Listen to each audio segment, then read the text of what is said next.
Apa yang sedang dilaporkan ialah bahawa pengawal revolusi telah kehilangan komando pusatnya di dalam Iran, sementara rejim menolak sebarang gencatan senjata dan terus memanjangkan konflik ini.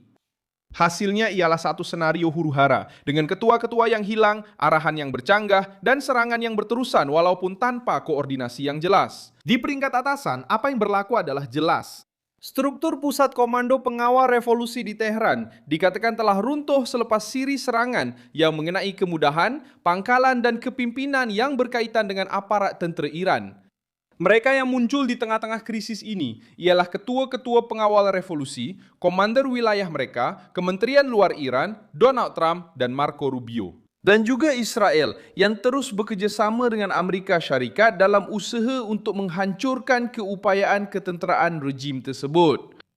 Kesan paling berat dirasai di ibu negara Iran, tetapi kesannya sudah merebak ke kawasan lain di Iran dan ke lokasi strategik di Teluk, menurut maklumat terkini yang tersebar.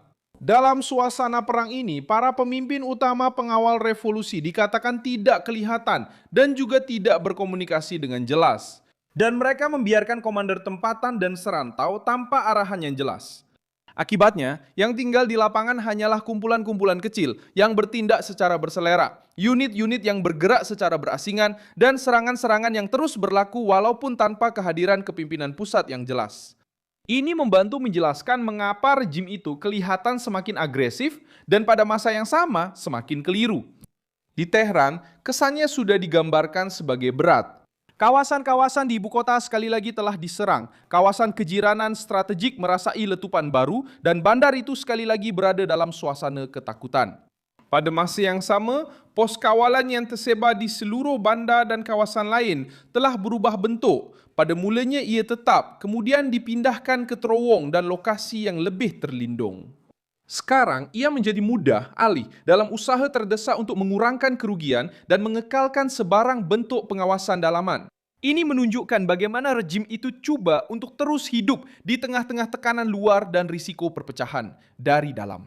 Satu lagi perkara utama ialah penolakan terhadap gencatan senjata, walaupun terdapat tanda-tanda kelemahan di pusat aparatus tentera. Garis rasmi rejim itu masih tidak menerima jeda, tidak menerima gencatan senjata, dan tetap bertegas mahu perang itu berakhir sepenuhnya. Dalam istilah mereka sendiri, jawapan ini mendedahkan banyak perkara, menunjukkan bahawa Teheran takut untuk menunjukkan kelemahan tepat pada saat kepimpinan kelihatan goyah. Sebab itu, rejim tersebut memperkeras retorik mereka. Walaupun apabila gambaran operasi menunjukkan kehilangan kawalan, ini melemahkan keupayaan kepimpinan dan meningkatkan kemungkinan apa yang tinggal daripada struktur tersebut. Agir no improviso.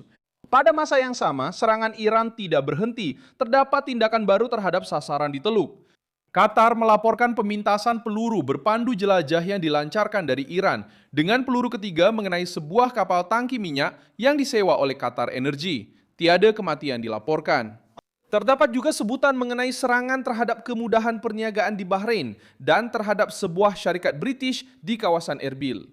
Ini menunjukkan bahawa walaupun dengan keupayaan yang ada, rejim masih cuba mengekalkan keupayaannya untuk menakut-nakutkan negara jiran, syarikat barat dan kepentingan strategik di Timur Tengah. Terdapat satu lagi perkara penting. Perang kini nampaknya bukan lagi sekadar soal ancaman dari luar. Bahan tersebut menunjukkan bahawa pengawal revolusi sedang mengadakan sekatan jalan raya, mengetatkan kawalan dalaman dan cuba menghalang sebarang pergerakan besar daripada penduduk. Ini berlaku kerana rejim tahu bahawa apabila komando pusat menjadi lemah, risiko bukan sahaja datang daripada musuh luar. Ia juga datang daripada ketakutan terhadap ketidakpatuhan, perpecahan dalaman dan kehilangan kuasa secara kekal. Dari pihak Amerika Syarikat pula, retorik mereka juga menjadi lebih tegas. Marco Rubio memanggil Abbas Araghisi sebagai pembohong dan menegaskan bahawa Washington melihat rejim Iran sebagai satu ancaman radikal dan berpanjangan. Trump pula kembali mengeluarkan mesej-mesej yang bercanggah sambil terus mengekalkan tekanan maksimum. Dan beliau memberi isyarat bahawa beliau hanya akan mempertimbangkan gencatan senjata jika Selat Hormuz dibuka dan bebas. Pada hakikatnya, mesej Amerika masih kekal untuk menghancurkan ancaman ketenteraan rejim itu sebelum sebarang perbincangan serius diadakan. Fakta yang paling mengejutkan pada ketika ini adalah perkara ini. Pengawal revolusi masih terus menyerang, tetapi sudah tidak lagi menunjukkan imej kepimpinan yang kukuh. Ini menjadikan segala-galanya lebih berbahaya apabila pihak atasan menghilang, apabila ketua-ketua bersembunyi, apabila komander tempatan tidak tahu kepada siapa mereka perlu melapor, dan apabila rejim menolak gencatan senjata. Walaupun begitu, risiko kesilapan, keterlaluan, dan kekacauan meningkat dengan mendadak.